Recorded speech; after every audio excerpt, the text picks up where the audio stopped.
2024 যারা মাধ্যমিক এবং উচ্চ মাধ্যমিক পাস করেছো তাদের জন্য 30টি স্কলারশিপ নিয়ে চলে এসেছি।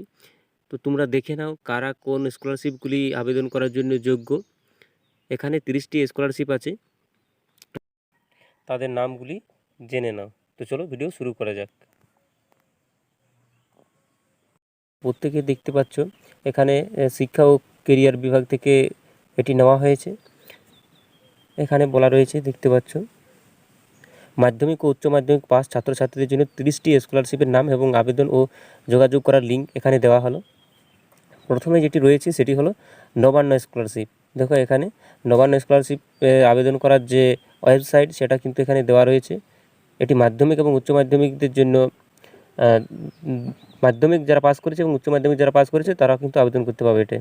তারপর দেখো 2 নম্বরে যেটি রয়েছে সেটি হলো স্বামী বিবেকানন্দ। স্বামী বিবেকানন্দ স্কলারশিপ যেটি রয়েছে এখানে দেখতে পাচ্ছ তোমরা 2 নম্বরে স্বামী বিবেকানন্দ স্কলারশিপ যেটি রয়েছে এটি দেখতে পাচ্ছ। এরপর দেখো এখানে 3 নম্বরে যেটি রয়েছে, 3 নম্বরে দেখো এখানে দেখতে পাচ্ছ SC ST OBC স্কলারশিপ, যেটিকে আমরা ওএসিস বলে থাকি। এটি কিন্তু প্রত্যেকটি ছেলে মেয়ে করতে পায়।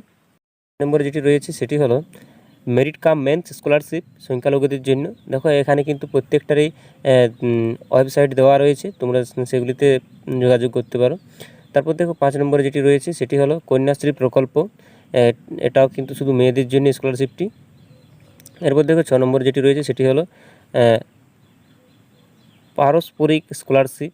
তারপরে এখানে 7 নম্বরে যেটি রয়েছে দেখতে পাচ্ছ এখানে অনন্ত মেরিট স্কলারশিপ।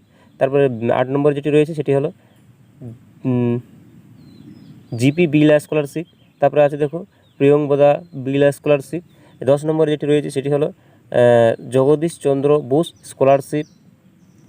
11 নম্বরে যেটি রয়েছে সেটি হলো দেখো আলো স্কলারশিপ।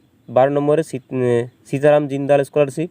13 নম্বরে রয়েছে কেসি মহিন্দ্রা স্কলারশিপ। 14 নম্বরে রয়েছে FAEA স্কলারশিপ, এটি 14 নম্বরে। তারপর দেখো 15 নম্বর দাগে যে স্কলারশিপটির নামটি রয়েছে সেটি হলো কাইন্ড সার্কেল স্কলারশিপ, এটি 15 নম্বর দাগে রয়েছে।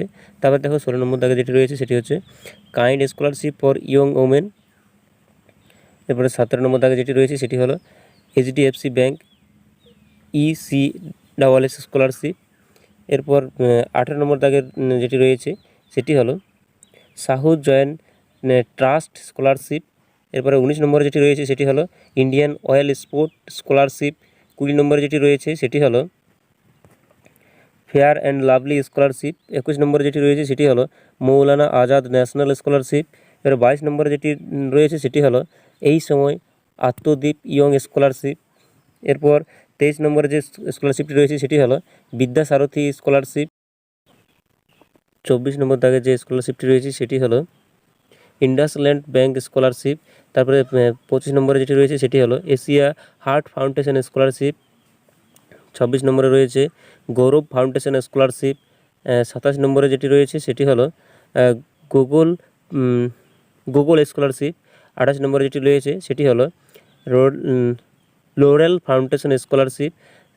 29 নম্বরে যেটি রয়েছে সেটি হলো Swami Dayanand merit cum means scholarship.